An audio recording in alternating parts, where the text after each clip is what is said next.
नमस्कार दोस्तों, जब तेजस फाइटर जेट को हमने खुद ही डिजाइन किया है और इसे खुद ही असेंबल कर रहे हैं, तो फिर इसकी कीमत JF-17 ब्लॉक 3 और दूसरे फाइटर जेट्स के मुकाबले ज्यादा क्यों है? क्यों हम जानबूझकर ज्यादा महंगी कीमत पर सुखोई 30 MKI बना रहे हैं, जबकि इन्हें हम रशिया से काफी कम कीमत पर भी खरीद सकते थे? इन्हीं सवालों की डिटेल्स जानेंगे इस वीडियो में। नमस्कार दोस्तों, मेरा नाम है अमित और मैं स्वागत करता हूं आपका अमित अपडेट्स चैनल पर। तो चलिए दोस्तों शुरू करते हैं। आर्यन सेठ जी का सवाल है कि अपना तेजस फाइटर जेट इतना महंगा क्यों है, जबकि दूसरे देश सस्ते में अपने फाइटर जेट बना लेते हैं। देखिए, तेजस 1A फाइटर जेट की कीमत $43 मिलियन पर प्लेन है। इसकी कीमत को दूसरे सिंगल इंजन के लाइट वेट फाइटर जेट्स के साथ कंपेयर करते हैं। पाकिस्तान के JF-17 ब्लॉक 3 की पर यूनिट कॉस्ट लगभग $35 मिलियन है। जिस साउथ कोरियन FA-50 से तेजस मलेशिया के कॉन्ट्रैक्ट में पीछे रह गया, उसकी पर यूनिट कॉस्ट $45 मिलियन है। ग्रिपिन के कम पावरफुल यानी C वेरिएंट की कीमत भी $55 मिलियन है। वहीं ग्रिपिन E, जिसमें 98 किलो न्यूटन थ्रस्ट वाला इंजन लगा है, इसकी कीमत तो $85 मिलियन को भी पार कर जाती है। यानी कीमत के हिसाब से देखें तो पाकिस्तानी JF-17 को छोड़कर तेजस 1A की कीमत बाकी कॉम्पिटिटर से कम ही है। लेकिन जब हम इसे भारत में ही बना रहे हैं तो इंडियन एयरफोर्स के लिए तो इसकी कीमत और कम होनी चाहिए थी, लेकिन ऐसा नहीं हो रहा है। ऐसा क्यों? दोस्तों, यहां एक और इंटरेस्टिंग कंपैरिजन देखें तो तेजस 1A की $43 मिलियन पर यूनिट की कीमत हमारे हैवीवेट कैटेगरी के ज्यादा बड़े और ज्यादा रेंज वाले सुखोई 30 MKI फाइटर जेट से भी ज्यादा है। हमने रशिया से ये जेट्स लगभग $40 मिलियन पर यूनिट के रेट से खरीदे थे। हालांकि ये कीमत 20 वर्ष पहले की है। तब से अब तक टेक्नोलॉजी में काफी बदलाव आ चुका है। यहां एक खास बात देखिए कि जो सुखोई 30 MKI हम ट्रांसफर ऑफ टेक्नोलॉजी के साथ भारत में ही बना रहे हैं, उसकी कीमत कहीं ज्यादा रहती है। यानी भारत में बन रहे सुखोई 30 MKI के लिए हमें $62 मिलियन पर प्लेन देने पड़ते हैं। हालांकि इसमें transfer of technology, licence fees, assembly line को तैयार करना, टूल्स और डाइस की कीमत, टेक्नीशियंस की ट्रेनिंग आदि शामिल है। दोस्तों, भारत का मकसद अपना एरोस्पेस इकोसिस्टम तैयार करना था। फाइटर जेट को डिजाइन करना, इसके पार्ट्स को तैयार करना और फिर इसकी असेंबली करना, यह सब सीखना ही हमारा मकसद था। इसीलिए भारत सुखोई 30 MKI की बढ़ी हुई कीमत को भी चुकाने के लिए तैयार हुआ था। अब बात करते हैं तेजस 1A की ज्यादा कीमत की। तो इसके कुछ खास कारण हैं। पहला और सबसे बड़ा रीजन है इसकी फिक्स्ड कॉस्ट का ज्यादा होना।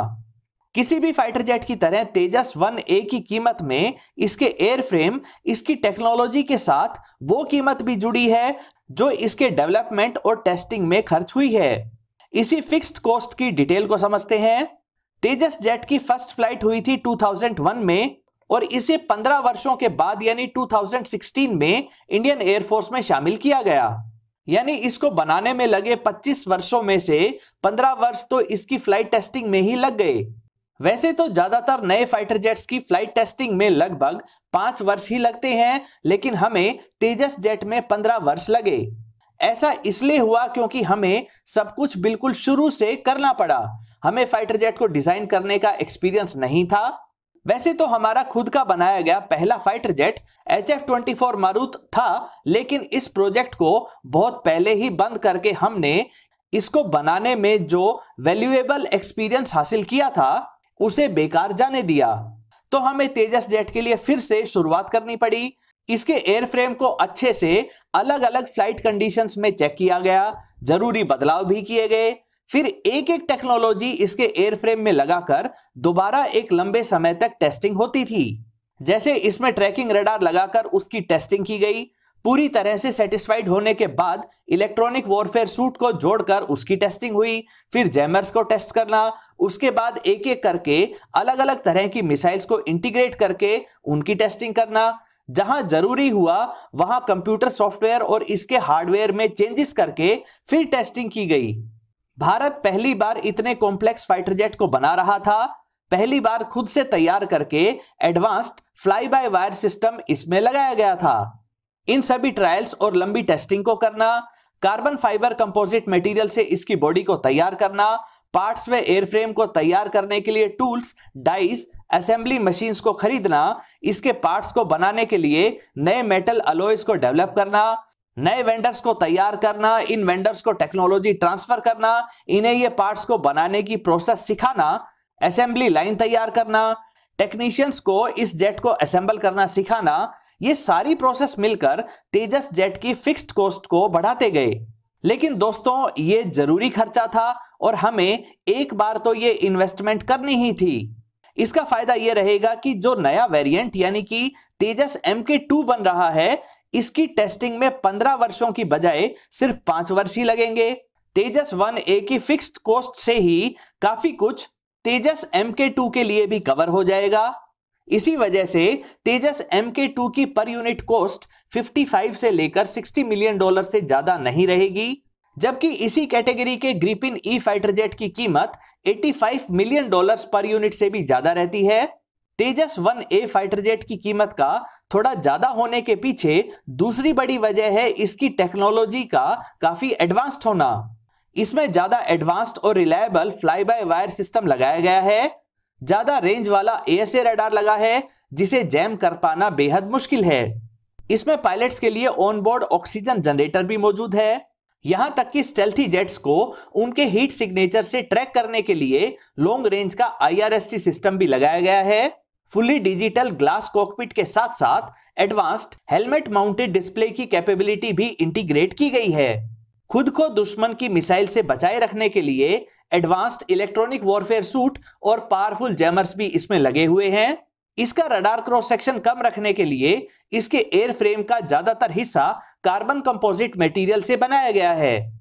इससे तेजस जेट ज्यादा मजबूत और लाइट वेट भी रहता है।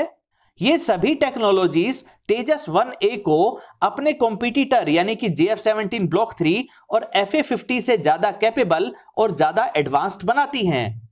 लेकिन इन्हीं टेक्नोलॉजीज की वजह से तेजस 1A की कीमत भी थोड़ी बढ़ जाती है। तेजस 1A की कीमत ज्यादा होने की एक और बड़ी वजह है इसके कई पार्ट्स का दूसरे देशों से मंगाया जाना। इसमें अमेरिकी GE404 इंजन लगा है, इजरायली ELM 2052 ASA रडार लगा है, इजेक्शन सीट ब्रिटेन से आती है।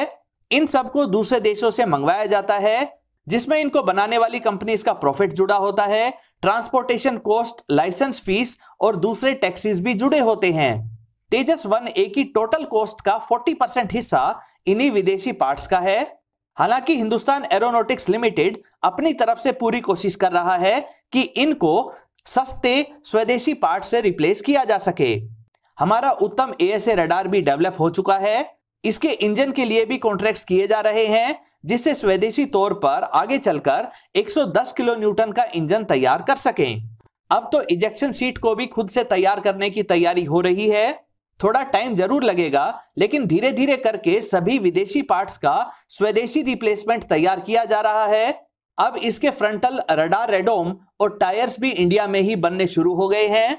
कुछ समय बाद तेजस फाइटर जेट पूरी तरह से इंडियन उपकरणों से बनने लग जाएगा, तब अपने आप इसकी कीमत काफी कम हो जाएगी।